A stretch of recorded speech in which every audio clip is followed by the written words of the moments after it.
So I have a theory about how the anime sub versus dub thing got started. If you're an older Gen Z kid or a younger millennial, you probably remember 4Kids Entertainment.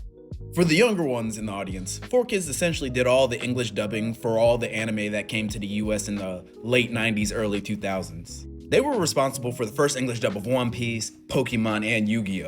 But I want to specifically talk about the English dub of Yu-Gi-Oh! GX. For those who don't know, Yu-Gi-Oh! GX has 4 official seasons. However, only the first 3 were dubbed. If you were a kid during this time, you probably remember Googling Yu-Gi-Oh! GX and the first pop-up that would come up would be Yu-Gi-Oh! GX Season 4 dub. However, 4Kids never dubbed it, and theory is Season 4 was a little too violent, so they wouldn't be able to censor it properly. This essentially led to many people going online and watching the subbed version of Yu-Gi-Oh! GX Season 4, which essentially opened up the idea for lots of kids to watch these animes in Japanese. A lot of these 4Kids dubs didn't have the best voice acting in them.